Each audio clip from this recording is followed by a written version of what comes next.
Анатолий Миловидов – офицер запаса. Отслужив в вооруженных силах положенный срок и вернулся в родные края. Обосновался в деревне.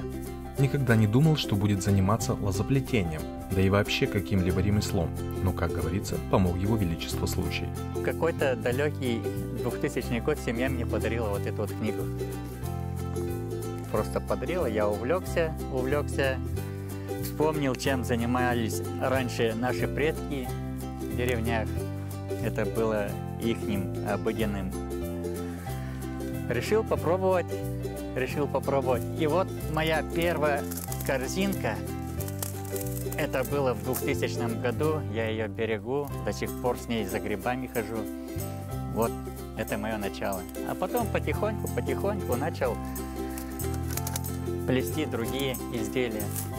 Ну, даже я не могу сказать. Просто сделали подарок на 23 февраля. Увидели они, подарили. Меня все как-то увлекло, затянуло. Так странно на первый взгляд подарок на 23 февраля сыграл в жизни Анатолия Евгеньевича огромную роль. Книга стала своеобразным стартом в освоении лозоплетения, изучении его истории. Наставников не было, как говорится, методом проб и ошибок двигался вперед. Информацию брал в книге, увлекло, затянуло. Начал с простых изделий, потом уже и ажурные появились. У Анатолия Евгеньевича своя ивовая плантация, благо дом стоит у оврага, есть где иву растить. Для того, чтобы плести, я специально с Ижевского питомника привез небольшие кусочки ивы сортовой, натыкал их. Везде вот у меня вдоль пруда, вдоль ручья, все это насажено. Каждый год я срезаю, чтобы на будущий год выросло. Вот это вот выросло все за этот год. Все вот они красивые, ровненькие. Гнутся хорошо, и из них хорошо плести. Начинаем мы готовить с того, что срезаем прутки. Выбираем ровненькие, красивые. Обычно, конечно, я занимаюсь заготовкой это осенью, тогда, когда упала уже вся листва.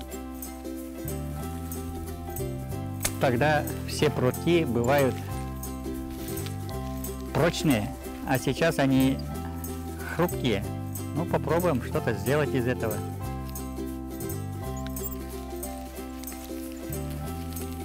Тогда и листьев не бывает.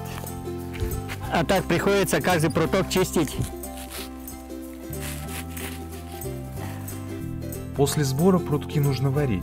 Анатолий Евгеньевич для этого специально сложил печь. Свежесрезанные прутки варит в котле.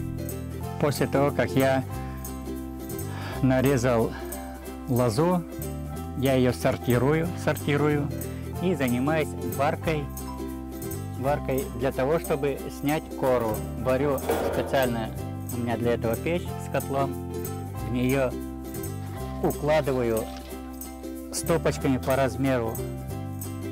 Варю где-то, чтобы оно кипело, часа 2-3. После этого занимаюсь снятием коры. Для этого у меня супер современное такое средство.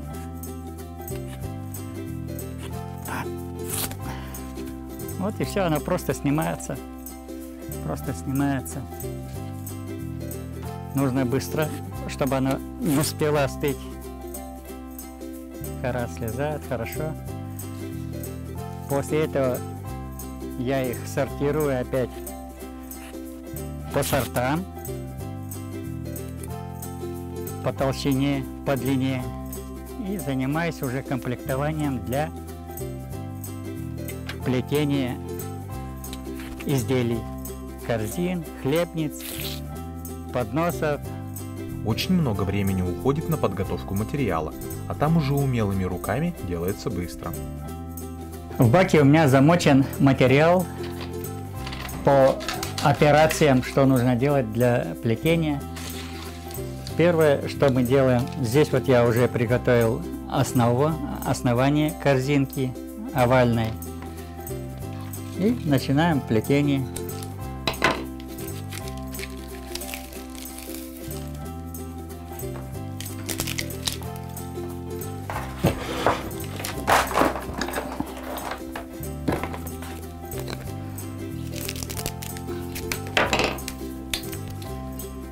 Это мы загоняем в основание основы корзинки, которые загнем, сверху свяжем и начнем оплетку самой корзинки.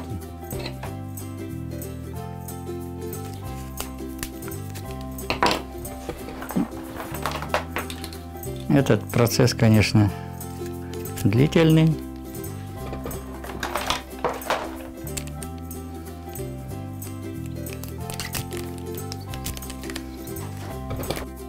Наблюдать за работой мастера – одно удовольствие. В его умелых руках ивовые прутки, как по волшебству, превращаются в красивые предметы домашнего обихода. Для этого нужно терпение раз и сильные пальцы. Сначала, когда я начинал в 2000 году заниматься лозоплетением, у меня пальцы болели, а потом уже привыкли. Сколько изделий изготовил за эти годы Анатолий Евгеньевич и сам не знает. Душа просит, фантазия работает, руки делают. Все новые и новые изделия появляются. Но это есть и часть в книге, часть сам придумываю. Ну, конечно, это кропотливый труд. Интернет это вот в последнее время только, да это все вот плел так, где-то посмотреть, где-то какой-то рисунок может добавить, это с интернета, а так все сам. В среднем вот на такую корзиночку уходит 128 прутьев. По времени на плетение вот этой корзинки уходит 2-2,5 часа. За вечер я успеваю сплести.